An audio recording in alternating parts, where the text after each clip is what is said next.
மத்தியில் ஆளக்கூடிய minority BJP அரசாங்கம் இந்தியாவில் இருக்கக்கூடிய இஸ்லாமியர்களை இரண்டாம் தரப்பு குடிமக்களாக நடத்துவதற்கு என்னென்ன செய்ய முடியுமோ அத்தனை அடக்குமுறைகளையும் ஆளக்கூடிய பிஜேபி அரசாங்கம் செய்து வருகிறது.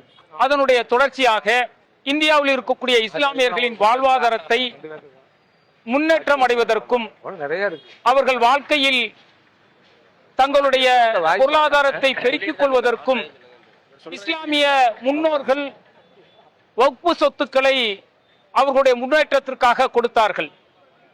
பல ஆண்டுகளாக இஸ்லாமியர்கள் நிர்வகித்து வரக்கூடிய வக்ஃபு சொத்துக்களை இன்றைக்கு ஆளக்கூடிய பிஜேபி அரசாங்கம் அதை அபகரிக்கக்கூடிய நோக்கத்தோடு 40 வகையான திருத்தங்களை அந்த வக்ஃபு திருத்த சட்டமாக இன்றைக்கு கொண்டு வந்திருக்கிறது. அந்த வக்ஃபு திருத்த மசோதா பார்லிமெண்டில் தாக்கல் செய்யப்பட்ட பொழுது ஒட்டுமொத்த எதிர்க்கட்சிகளும் மிக கடுமையாக எதிர்ப்புகளை தெரிவித்தார்கள். அந்த எதிர்ப்புகளின் விளைவாக நாடாளுமன்ற கூட்டுக்குழு அமைக்கப்பட்டு அந்த கூட்டுக்குழு மக்களின் கருத்துக்களை கேட்ட பிறகு அது நாடாளுமன்றத்தில் மசோதாவாக தாக்கல் செய்யப்படும் என்ற நிலை இருந்தது.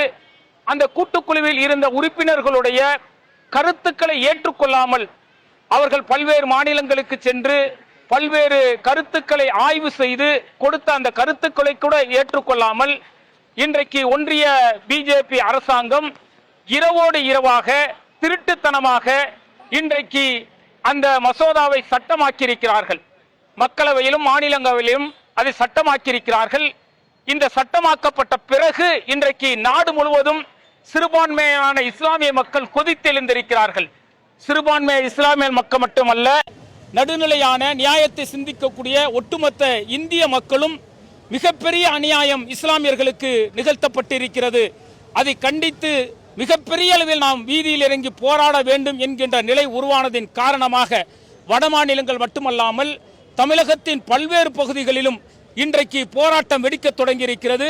வீதி எங்கும் பல்லாயிரக்கணக்கான இஸ்லாமியர்களும் மாற்று மத மக்களும் கலந்து கொண்டு பிஜேபி அரசாங்கத்திற்கு மிக கடுமையான கண்டனத்தை தெரிவித்துக் கொண்டிருக்கிறார்கள். இயற்றப்பட்ட சட்டம் உடனடியாக திரும்ப பெற வேண்டும்.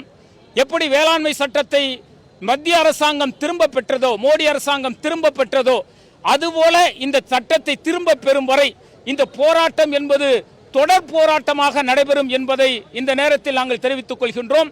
தமிழகத்தில் தமிழ்நாடு தௌஹீத் ஜமாத் சார்பாக பல்லாயிரக்கணக்கான மக்கள் திரண்டு கொள்ளக்கூடிய போராட்டம் தமிழகத்தின் சென்னையிலும் மதுரையிலும் அதை தொடர்ந்து பல்வேறு இடங்களிலும் நடைபெற இருக்கிறது.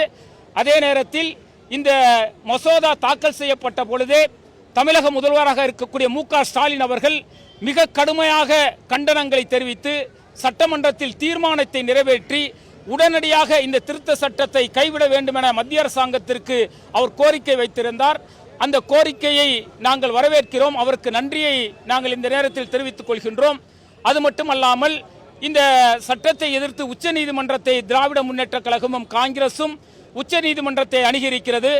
அதற்கும் நாங்கள் நன்றியை தெரிவித்துக் கொள்கின்றோம். தமிழக முதல்வருக்கு எங்களுடைய கோரிக்கை என்னவென்று சொன்னால், நீங்கள் எப்படி சிஏஏ சட்டம் மத்திய அரசாங்கம் நடைமுறை கொண்டு வந்த பொழுது நீங்கள் அதை தமிழகத்தில் நடைமுறைப்படுத்த மாட்டேன் என்று தீர்மானம் நிறைவேற்றினீர்களோ, அதுபோல இன்றைக்கு சட்டம் நிறைவேற்றப்பட்டு இருந்தாலும் அதை தமிழகத்தில் நடைமுறைப்படுத்த மாட்டோம் என்கின்ற ஒரு தீர்மானத்தை நீங்கள் நிறைவேற்ற வேண்டும். உச்ச நீதிமன்றத்தில் மிக கடுமையாக இந்த தீர்மானத்துக்கு எதிராக, இந்த சட்டத்திற்கு எதிராக நீங்கள் வழக்கு ரீதியாக நீதி ரீதியாக போராட வேண்டும் என்பதையும் நாங்கள் இந்த நேரத்தில் தெரிவித்துக் கொண்டு எங்களுடைய கோரிக்கையாக வைத்துக் கொள்கின்றோம். இந்த நன்றி உணர்வை தமிழகத்தில் இருக்கக்கூடிய ஒட்டுமொத்த இஸ்லாமிய மக்களும் வரக்கூடிய சட்டமன்ற தேர்தலில் அதை பிரதிபலிப்பார்கள் என்பதையும் தமிழக முதல்வருக்கு நாங்கள் தெரிவித்துக் கொள்கின்றோம். அல்லாஹு அக்பர், அல்லாஹு அக்பர்.